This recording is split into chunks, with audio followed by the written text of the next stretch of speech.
ஊட்டி team வந்து எனக்கு எப்பவுமே ரொம்ப ஸ்பெஷல் தான். இங்கேயும் நிறைய பேர் ஊட்டியில் இருந்து வந்தாங்க. அன்னபூர்ணி சிஸ்டர் டீம்ல இருந்து ப்ளஸ் பேக்ஸ்மூட் டீம்ல இருந்து தான் நிறைய பேர் வந்து. ஏன் ஊட்டி எப்பவுமே ரொம்ப ஸ்பெஷல் அப்படின்னா அதை நம்ம பண்ணிடலாம்.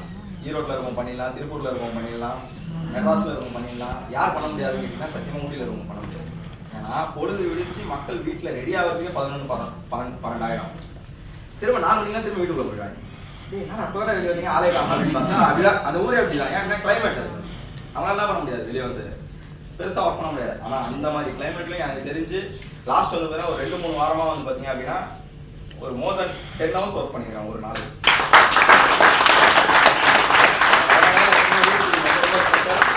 ஸ்பெஷல் பர்சன் அவங்களோட எக்ஸ்பீரியன்ஸை ஷேர் பண்ண போகிறாங்க. நான் கேட்டதை விட நீங்கள் என்ன பண்ணணும், ரொம்ப அட்டென்ஷனாக கேட்கணும், பாராட்டு அதிகமாக பேசுவாங்க.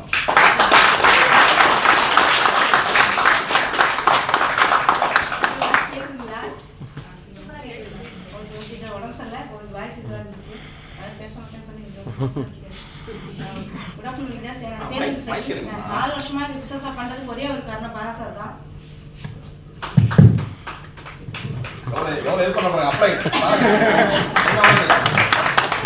கேக்குதுங்களா?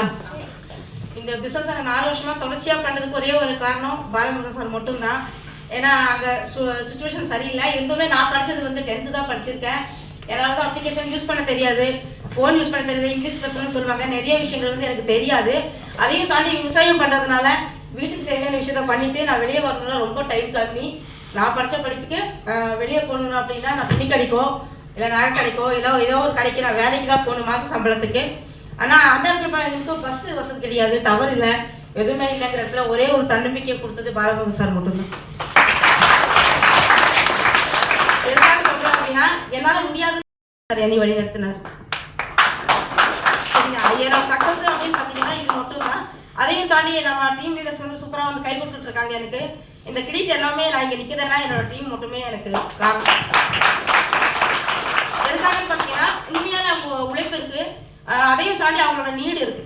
இனி இப்போ நான் டைம் முடிக்கணும்னு சொன்னதுமே பாலமுருகன் சார் தான் சொன்னார், அதை சொல்லி தான் நான் வழி நடத்தினேன். இப்போ என்னோட டீமில் இருக்கிறவங்க எல்லாருமே பார்த்தீங்கன்னா ப்ராப்ளம் இருக்கு. எல்லாருக்கும் என்ன ப்ராப்ளம் இருக்குன்னா இஎம்ஐ கட்டணும், லோன் கட்டணும், சீட்டு கட்டணும், மாசம்னா 20,000 சம்பளம் வாங்கினா 30,000 ரொட்டேஷன் பண்ணணும். இந்த மைண்ட் செட்டில் தான் எல்லாருமே இருக்காங்க. என்னோட டீமுக்கு நான் உணர வச்ச விஷயங்கள் எதுக்கு இஎம்ஐங்கிறீங்க, இஎம்ஐங்கிறோட ஃபுல் ஃபார்ம் என்னன்னா ஈஸி மெத்தட் தான் நம்ம மணி எடுக்கலாம் அப்படிங்கிற மாதிரி நிறைய பேர் லோனுக்காக இது பண்ணிட்டு இருக்காங்க. அதோட உண்மையான மீனிங்கே என்னன்னா எந்திரிக்க முடியாத இடம். சரிங்களா? எந்திரிக்க முடியாத இடத்துக்குள்ள நீங்க ஏன் போறீங்க அப்படிங்கிறத நான் உணர வச்சேன்.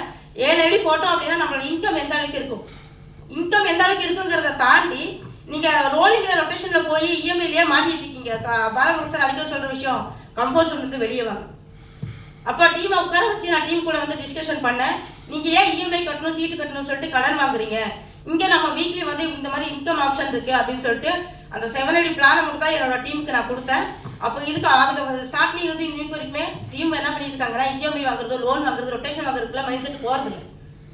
வாரம் இங்கே 7 அடி போட்டு நம்ம ஒர்க் பண்ணோம் அப்படின்னா நம்மளோட இன்கம் என்ன ஆகுது, 10,000 இடத்துல 10,000 வேலை பார்த்தா நமக்கு 30,000 இன்கம் எடுக்கலாம் அப்படிங்கிற மைண்ட் செட்டை புரிஞ்சதுனால எல்லாருமே 7 அடி போட்டு சூப்பராக சப்போர்ட் பண்ணி டீம் ஒர்க் பண்ணிட்டு இருக்காங்க.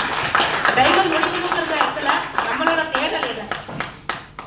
எனக்கு மணி நீட் அதிகமாக இருக்குது, பண பசி அதிகமாக இருக்குது. பண பசிக்கிற இடத்துல பார்த்தீங்கன்னா கூட பிறந்தவங்களாகட்டும், ஹஸ்பண்ட் ஆகட்டும், ஒய்ஃப் ஆகட்டும், யாராக இருந்தாலுமே என்ன பண்ணுறாங்க, 500 ரூபா தந்தா 5,000 கொஸ்டின் பண்ணுறாங்க. அதே மனநிலைமையில் தான் நானும் இருந்தேன். எதுக்கு நான் 500 ரூபாய்க்கு நான் 1000 கொஸ்டின் சொல்லணும் அப்படின்னு யோசித்தேன். என் கையில் காசு இருந்தால் நான் யாருக்கும் என்ன வேணாலும் சப்போர்ட்டிங் பண்ணலாம் அப்படிங்கிறத புரிஞ்சு நான் என்ன பண்ண சம்பாதிக்கணுங்கிற பணப்பசியோடு ஓடணும். எல்லாருமே இங்கே இருக்கிறவங்க எல்லாருமே படிச்சிருக்கீங்க, வேலைக்கு போகிறீங்க, எங்கே வேலைக்கு போயிட்டு இருக்கீங்க? துணிக்கடை வேலைக்கு போவாங்க, நகை கடைக்கு போவாங்க. இது இப்போ சென்னையில் பொறுத்த வரைக்கும் நிறைய பாருங்க. ஆனால் இங்கே ஊட்டியில் பொறுத்த வரைக்குமே நான் இருக்கிற ஏரியாவிலேருந்து பார்த்தீங்கன்னா வேலைக்கு போகிறதுக்கு சாத்தியமே கிடையாது. ஏன்னா நான் படித்த படிப்புக்கு நான் துணிக்கடைக்கு தான் வேலைக்கு போகணும். படித்தது 10வது. அப்போ நான் என்னோட மைண்ட் செட் என்ன ஆச்சு அப்படின்னா, இங்கேருந்து நான் வெளியில் போக முடியாது. வெளியில் வேலைக்கு போகணும்னா டைமிங் கிடையாது, பஸ் வசதி கிடையாது. ஆர்டிஸ்ட் பெஸ்ட்டு, ஆர்டிஸ்ட் தான் உயிர் மிச்சம் நினச்சேன். ஆர்டிஸ்ட் வந்து வெளியே போனால் கண்டிப்பாங்கிற மாதிரி ஒரு மைண்ட் செட் அவசியம் உருவாக்கல. ஆர்டிஸ்ட் தான் என்னோட உயிர் மிச்சம் நான் நினச்சிட்டு இந்த 4 வருஷமாக நான் பயணம் பண்ணிட்டு இருக்கேன். இந்த முழு சப்போர்ட்டிங் சிஸ்டமும் பாலமுருகன் சார் மட்டும். எல்லாருக்கும் ஒரே நாள் சார் நீலகிரியில் வந்து ஃபஸ்ட்டாக நான் வந்து ஜாயின் பண்ணியிருக்கேன். நான் என்ன காரணத்தை கை கட்டினாலுமே சென்னையில் என்னோட அப்ளை இருக்காருன்னு சொன்னால் யாருமே நம்ப மாட்டேங்கிறாங்க. இந்த பிஸ்னஸ் எனக்கு சூட்டபிள் ஆகாது, நான் வரமாட்டேன், நான் பண்ண மாட்டேன் அப்படின்னு சொன்னேன். அப்புறம் அவர் ஒரே ஒரு ட்ரைனிங் ஜூம் மீட்டிங் அட்டன் பண்ணுறீங்களா அப்படின்னு கேட்டார். ஜூம் மீட்டிங் அட்டன் பண்ணல, டைம் இருக்கும்போது அட்டன் பண்ணேன். ஆனால் அதுக்கப்புறம் வந்து எனக்கு அது செட் ஆகல டைமிங்கு அப்படின்னு சொல்லிட்டு உடனே ஒரு வார்த்தையை சொல்லிவிட்டு ஃபோன் உடனே கட் பண்ணிட்டார்.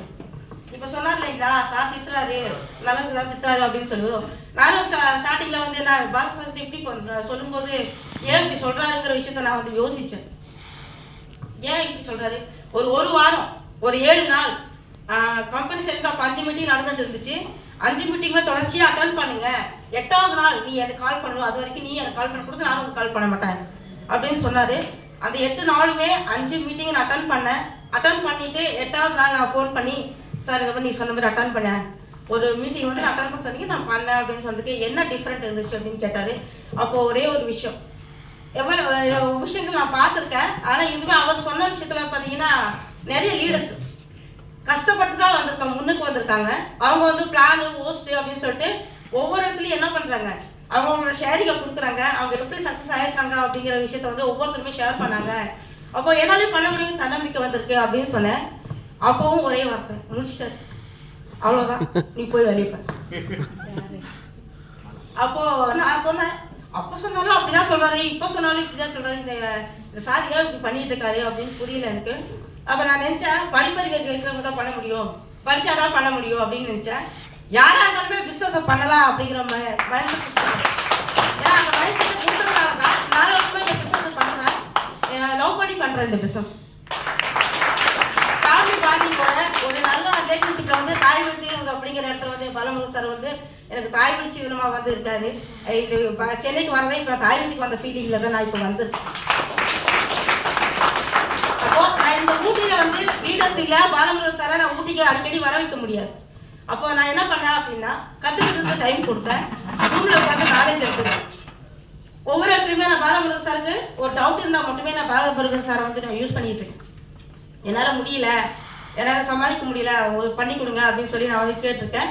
அதை தாண்டி நான் வந்து எதுவுமே வந்து அவன் வந்து ப்ரெஷர் கொடுக்கவே மாட்டேன். ஏன்னா இப்போ எல்லாருமே அப்ளைன் வந்துடணும், அப்ளைன் சப்போர்ட் வேணும், அப்ளைன் வந்தால் லைஃப் லைனர் இல்லை அப்படிங்கிற நிறையா ப்ராப்ளத்தோடு ஓடிட்டுருக்கோம்.